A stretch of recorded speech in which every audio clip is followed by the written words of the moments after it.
Usted está a punto de descubrir los secretos del mundo gourmet. Dispóngase a disfrutar de la buena vida. Esto es Zona Gourmet con Alejandro Espinosa.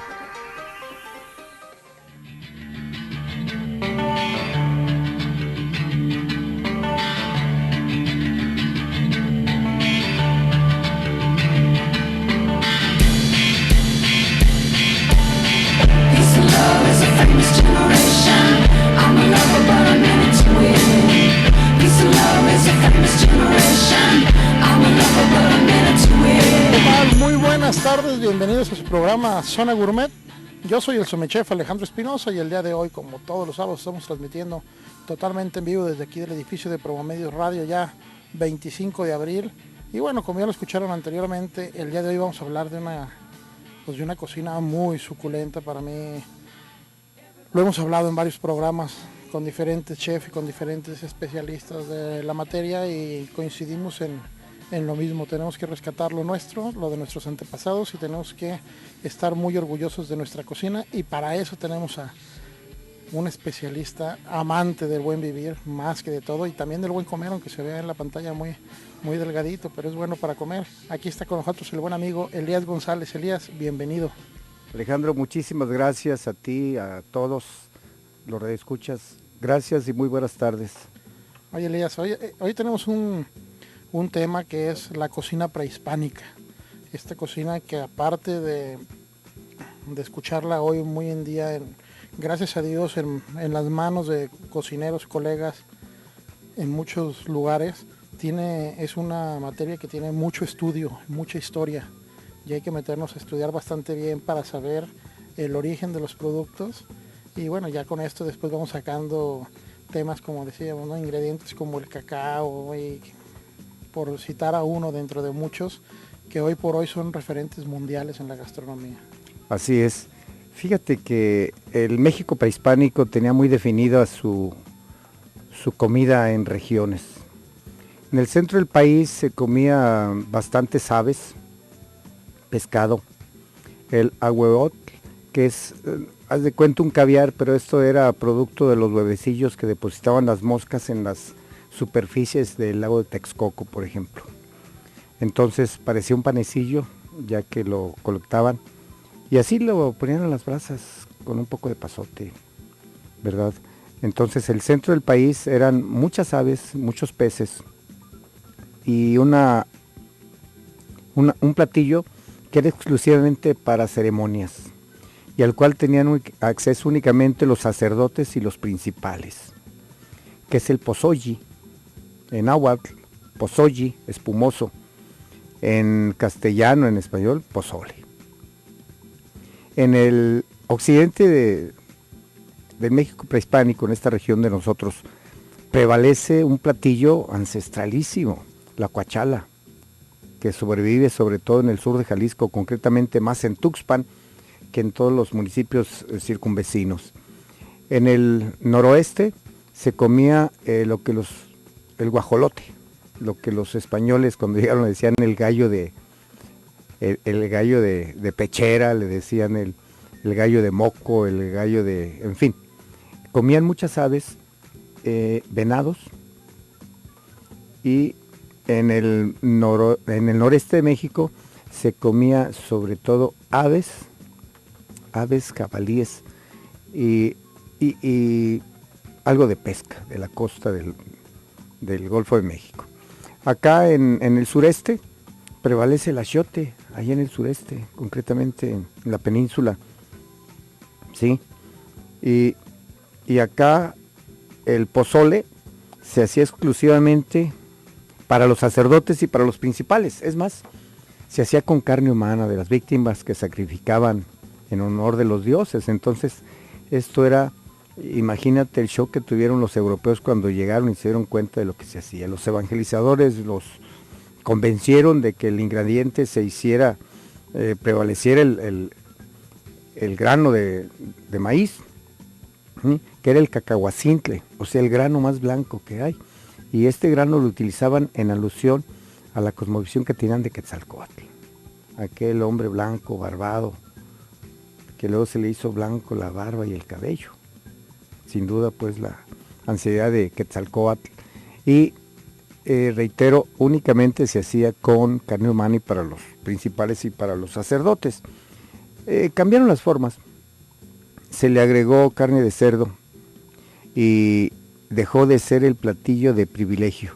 Y ahora pues está hasta nuestros días. El pozole es uno de los principales platillos de aquí, de esta región, y de muchas de México, pero sobre todo aquí en esta región, tiene su particular forma de servirse y de cocinarse. Allá en el, digamos, acá en el sur de Jalisco, la cuachala se hacía con carnes de aves, con gallina. Ahora hay una variante que se hace también con carne de cerdo deshebrada, pero la original es la carne deshebrada de pollo, preferentemente gallina, que da un trabajo cocerla, ¿verdad? Claro. Te consta. Y se hace con un atole salado, porque este no es consomé, este es un atole salado. Y es riquísimo, es espeso, y la verdad se me hace agua la saliva, ¿verdad? Aparte, en la cocina del México prehispánico existían todo tipo de frutas y algunas, podríamos llamarles verduras, ingredientes, sobre todo en el centro del país, el epazote, el romero, no se conocían las especias, ¿verdad? ¿Qué tal los quelites? El quelite, le llamaban las malvas de comer los europeos, los españoles, y se les hacía, por ejemplo, Bernal Díaz del Castillo, el que escribió ese soldado de Hernán Cortés, escribió la crónica, y él se quedó maravillado cuando llegó al mercado que le llaman de Tlatelolco. Se quedó impresionado de ver cuántos productos encontró. Y los describe en su forma, y ya después le da forma y le da los nombres, investigándole ahí. Pero ahí se comían capulines, el durazno y muchísimas malvas de comer. Los quelites, que es un platillo que de repente fuimos nosotros hace 2 años a Puebla y lo vimos en el menú. ¿Qué te parece? Y lo pedimos, pero ya no había. Yo quise probarlo. Uno ve los quelites todavía en algunos potreros, y principalmente ahora no sé si todavía, pero se les daba a los cerdos y a las gallinas, ¿verdad? Pero como tú lo dices, chef, como ustedes están retomando esos ingredientes de la cocina ancestral y están incorporándolos, y prácticamente nos hacen recrear un pasado, ¿verdad? Pero la verdad es que México tiene un universo de ingredientes, de frutas, de animales, porque en el México prehispánico, en las costas de lo que hoy son los estados de Tabasco, Veracruz, en el Golfo, y acá al contrario en el occidente, Guerrero y Michoacán y Oaxaca, se comían muchísimas iguanas y tortugas. Los europeos vieron las tortugas y hacían huevos de comer, pero los entierran. Y están más buenos que los huevos de la gallina. Oye, de un día ya está hasta penado. Si alguien lo sorprenden con huevos de tortuga, y máximo, si está comiéndoselos, está penadísimo. Pero la sorpresa de los europeos fue increíble. Además, ellos dieron cuenta de un panecillo. Se hacía con harina de maíz, se cocía directamente en las brasas y le aplicaban un unto de grasa de animal, pero no supimos qué tipo de grasa de animal era. Pero aquí pues no se conocía la carne de cerdo. El cerdo lo trajeron los europeos. Aquí el cerdo, el jabalí, los europeos le decían el puerco de tierra, el jabalí, que era el único cerdo que existía en el México prehispánico, ¿verdad? Entonces, ¿no has probado ¿has probado el jabalí? Claro, buenísimo. Riquísimo. El armadillo, riquísimo. Probé alguna vez por ahí la tortuga. No me gustó, pero la probé. Recientemente en casa, mi padre cumplió 94 años. Hicimos una birria de venado, de borrego y de puerco, ¿verdad? Y el venado, aunque esté joven, híjole, cómo se tarda. Estar más que una gallina. Y eso que le puse su rebanada de piña para que ablandara. que es uno de los... Ablandadores. Además un ablandador natural, ¿no? Porque luego le pones ablandador del comercial, no sabemos ni lo que le estamos poniendo. Oye, Elías, si hay, Sí. hay un ingrediente que es muy... puede decirse ahora muy morboso, porque nosotros, así como nos da mucha cuestión el tema del conejo, cuando lo tenemos de mascota como ave, hay otro que es el xoloescuincle. Ah, sí, era un platillo. Es más, había criaderos de xoloescuincles. Sí, había criaderos y la verdad es que pues parecían como la comida asiática china, ¿no? Pero acuérdate que en lo ancestral y hasta ahora, en todas las regiones, lo que si corre, nada o vuela, va a la cazuela.